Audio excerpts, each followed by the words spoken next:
Vista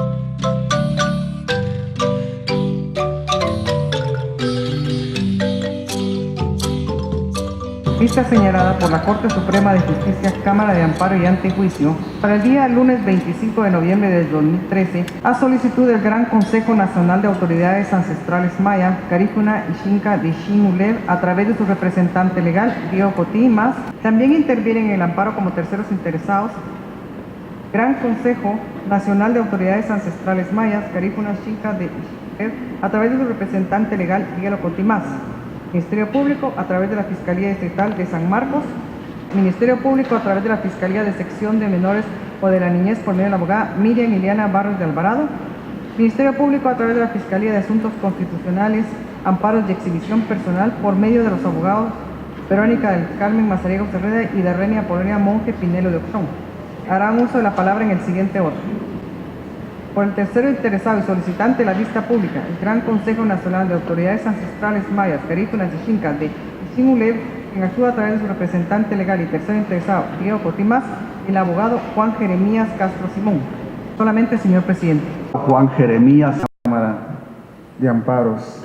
Buenos días, honorables autoridades de los diferentes pueblos que nos acompañan en este evento. Y nosotros como pueblos, desde hace miles y miles de años antes de la invasión, existían la propia estructura, los propios gobiernos de nuestros pueblos, su propia forma de organización, su propia forma y manera de resolución de conflictos, no hasta ahora.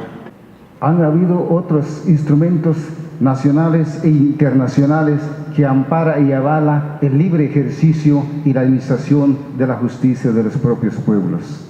Quizá es oportuno de hacer un llamado a todas las instancias de justicia de nuestro querido Guatemala, de sentarnos un rato, sentarnos un día para intercambiar conocimientos y experiencias.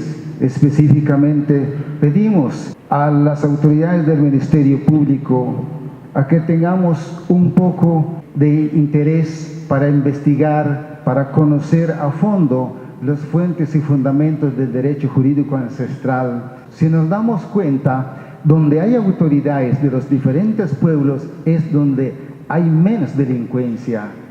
Entonces, quiere decir que las autoridades ancestrales han venido contribuyendo para fortalecer la tranquilidad, la armonía y la paz en nuestra Guatemala sin devengar ni un solo centavo.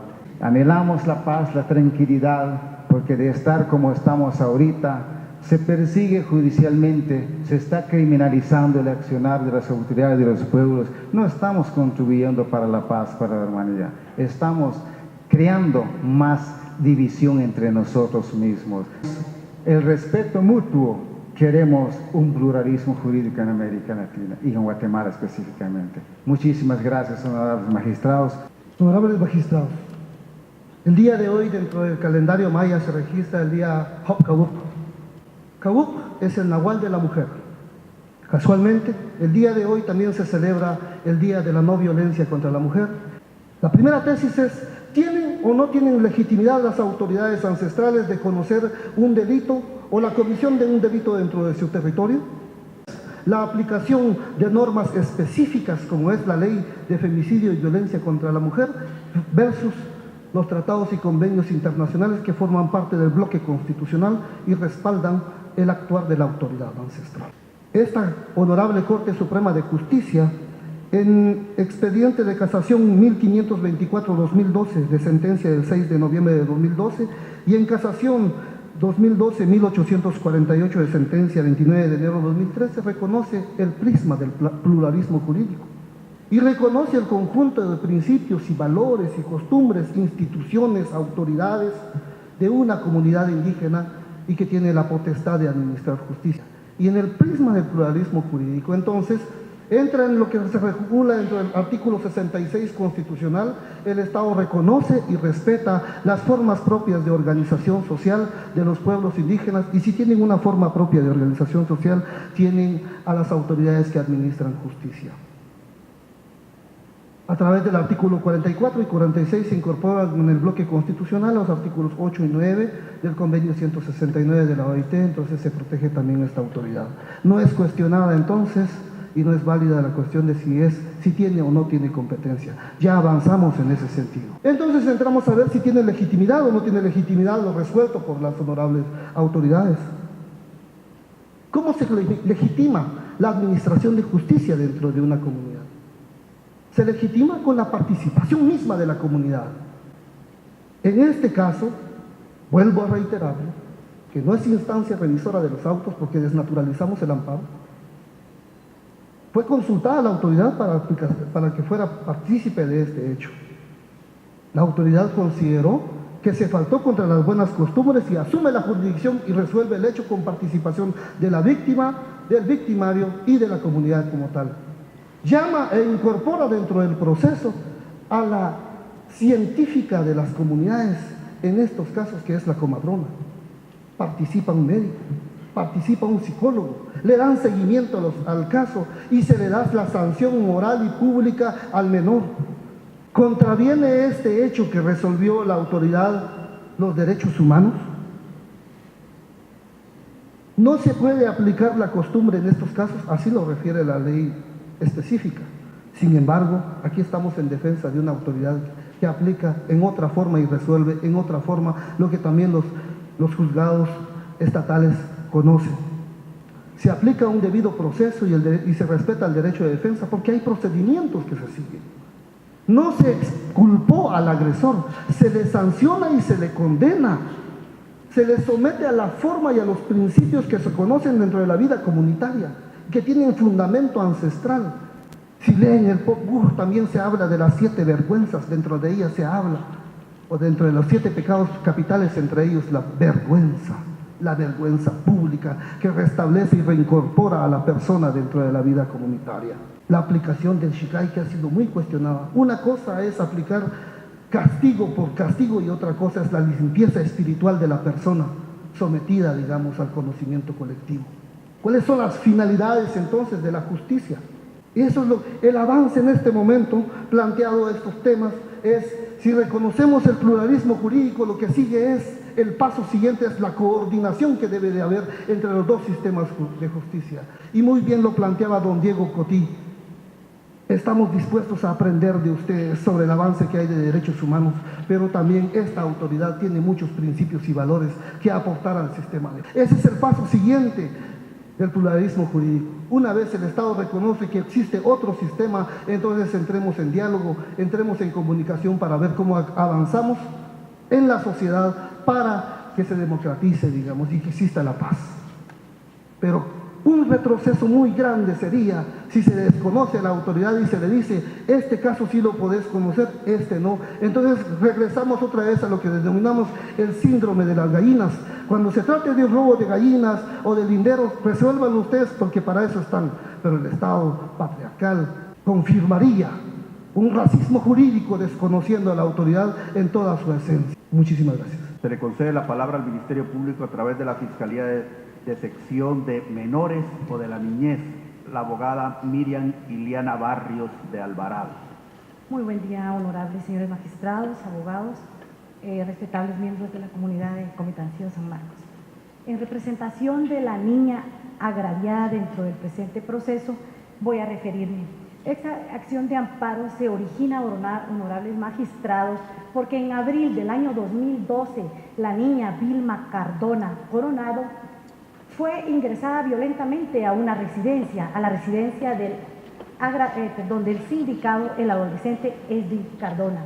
El Ministerio Público acude ante el juez contralor de la investigación con una acusación.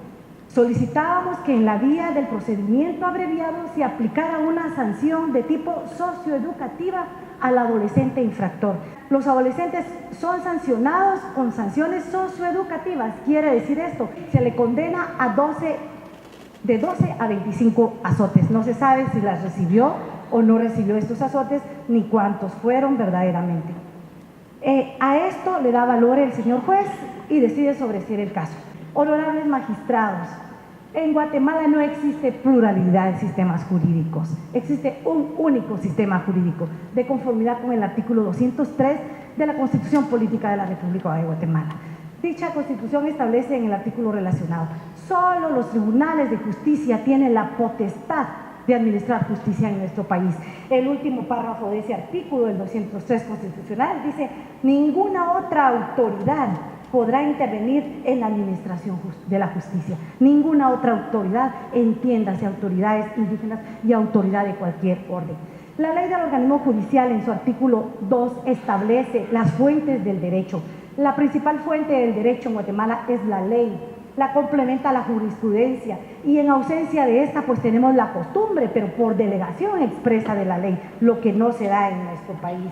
Honorables magistrados, esta acción de amparo está fundamentada en el artículo 66 constitucional. Ellos argumentan que ese artículo los respalda. Al analizar este artículo podemos establecer que el Estado de Guatemala dice promueve y respeta las formas de vida, costumbres, tradiciones, traje típico, idiomas. Analicemos detenidamente este artículo. En ningún momento dice sistema jurídico o que se les autorice, se les respete el que ellos puedan administrar justicia, honorables señores magistrados. Ellos también amparan su petición, fundamentan su petición y esto es algo muy importante, honorables magistrados. Se fundamentan en el artículo 9 del Convenio sobre los Derechos de los Pueblos Indígenas, el decreto 169, que si bien es cierto, faculta a determinados pueblos interesados a que puedan recurrir a sus tradiciones para la represión de sus delitos, pero hay dos presupuestos para que ellos puedan sancionar sus delitos. El primero dice que sea compatible con el sistema jurídico nacional. En este caso, las sanciones que aplicaron y las costumbres que aplicaron no son compatibles con el sistema jurídico nacional. En primer lugar, el artículo 203 constitucional ya citado, el artículo 2 de la ley del organismo judicial, el artículo 9 del decreto 9 de 2009 del Congreso de la República de Guatemala, específicamente la ley de femicidio y otras formas de violencia contra la mujer, establece en los delitos tipificados contra la mujer no podrá invocarse costumbres o tradiciones culturales o religiosas como causas de justificación o de exculpación para tolerar la violencia contra la mujer. En este caso, honorables magistrados, las respetables autoridades de Comitancillo aplicaron la sanción al joven infractor de 12 a 25 azotes. Esta es una pena inhumana, es una pena corporal, es una pena que viola todo derecho a la integridad física de una persona, a su dignidad como persona. Es una pena que ya, gracias a Dios, quedó a la historia. Es una pena primitiva. Recordemos la etapa de las penas que era permitida las mutilaciones a alguien que cometía un delito. Entonces no pueden alegar este artículo en defensa de sus intereses, porque al contrario, no es compatible con el derecho humano internacional que Guatemala respeta. En ese mismo sentido, honorables magistrados, y ya casi para concluir, la comunidad, las autoridades de Comitancillo se amparan en el artículo 265, que dice que se instruye el amparo para mantener los derechos violados, los derechos que las leyes y las garantías que la Constitución establece. Pero en Guatemala, la Constitución Política de la República no ampara ningún derecho indígena. Ya para concluir, honorables magistrados, no podemos dejar a un lado, olvidar, ahorita nos estamos refiriendo más a la aceptación, aplicación, sí o no, del derecho o de las costumbres, más bien dicha, porque aún no es derecho, de las costumbres indígenas. No podemos dejar olvidada a una niña de 10 años, 9 años tenía cuando aconteció el delito, que según el artículo 17 de la Ley Integral de Protección de la Niñez y Adolescencia, tiene derecho a petición. En este proceso, sobre todo en el que los honorables autoridades de Comitancillo llevaron a cabo, nunca le preguntaron a la niña si estaba de acuerdo. El artículo 17 de la ley ya citada establece el derecho de petición que la niña tiene. En ese sentido, honorables magistrados, por lo antes considerado, no se ha violentado ningún derecho, ninguna garantía, porque la Constitución no establece nada. En Guatemala no tenemos pluralidad de sistemas jurídicos a diferencia de América del Sur, por lo que la Fiscalía, en representación de la niña agraviada, quien aún está pendiente de tratamiento psicológico y de seguimiento en este caso, solicita que se deniegue el amparo solicitado por lo antes considerado. Gracias, honorables magistrados. Personal, abogada Verónica del Carmen Mazariegos Herrera o Darleni Apolonia Monje Pinelo de Oxón. La Fiscalía de Asuntos Constitucionales del Ministerio Público considera que no existe ningún agravio que pueda ser reparado por la vía constitucional del amparo, toda vez que la autoridad impugnada, al dictar en este caso la resolución constitutiva del acto reclamado, ha actuado en el uso legítimo de sus facultades legales de conformidad con los artículos 404, 409, 410 y 411 del Código Procesal Penal. Por lo tanto, al no existir agravio que pueda ser reparado por la vía constitucional del amparo, la Fiscalía de Asuntos Constitucionales del Ministerio Público solicita que en el presente caso el amparo promovido sea denegado al dictarse la sentencia correspondiente. Muchas gracias.